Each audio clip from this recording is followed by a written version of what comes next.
3 ঘণ্টা অবরোধের পর শাহবাগ ছাড়লেন আন্দোলনকারী এমপিওভুক্ত শিক্ষকরা। 3 দাবিতে 4 দিন ধরে আন্দোলন করছেন তারা।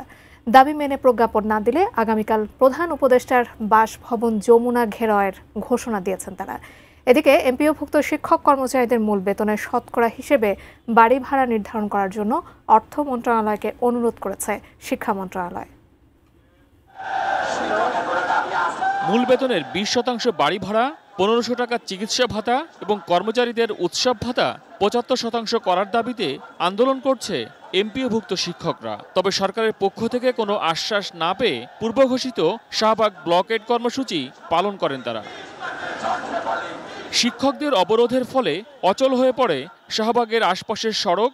যদিও ব্লকেডের আগেই তাদের শাহবাগ থানার সামনে বাধা দেওয়ার চেষ্টা করে পুলিশ, তবে পুলিশি ব্যারিকেড ভেঙে তারা শাহবাগ মোড়ে অবস্থান নেয়।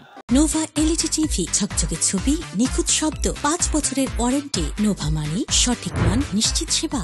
আজকে আমাদের দাবি যদি মেনে না হয়, কালকে থেকে আমাদের 3 দাবি 1 দাবিতে রূপান্তরিত হবে। তো আজও পর্যন্ত প্রজ্ঞাপন দেয় নাই। এই প্রজ্ঞাপন না দেওয়ার কারণে এখন আমরা স্থির আছি। 3টা দাবি নিয়ে কথা বলতেছি। যখন আমাদের এই দাবি 3টা দাবি মানি না হবে, তখন আর 3 দাবি থাকবে না, তখন 3 দাবি থেকে 1 দাবিতে পরিণত হবে। আমরা যৌক্তিক দাবি সরকারের কাছে আমরা 20% চেয়েছি। যদি সেটা বাস্তবায়ন না করে, তাহলে আমাদের এক দাবি জাতীয়করণ দিকে আমরা এগিয়ে যাব। আমাদের এই ন্যায্য দাবি অতি দ্রুত বাস্তবায়ন করে প্রজ্ঞাপন জারি করা হোক।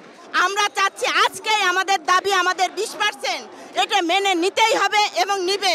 শিক্ষকদের দাবি কয়েক দফা দাবি মেনে নেয়ার আশ্বাস দিলেও কথা রাখেনি সরকার। তাই এবার আর প্রজ্ঞাপন ছাড়া ঘরে ফিরতে চান না তারা। শিক্ষা মন্ত্রণালয় এবং অর্থ মন্ত্রণালয় একেবারেই তারা এই ব্যাপারে নির্লিপ্ত। আমরা বাধ্য হয়ে শাহবাগ ব্লকের কর্মসূচি পালন করছি এবং আজকে পর্যন্ত আমরা অপেক্ষা করব।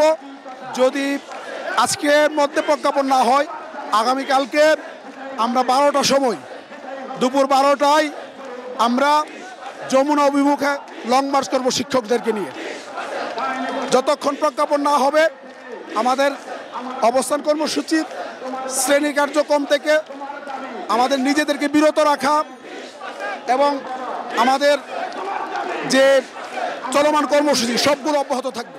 বৃহস্পতিবার দুপুর 12টা পর্যন্ত আলটিমেটাম দিয়ে বিকেল 5টার দিকে শাহবাগ মোড় ছেড়ে দেয় শিক্ষকরা। এ সময় যান চলাচল স্বাভাবিক হয়। মহসিন কবির, এটিএন নিউজ, ঢাকা।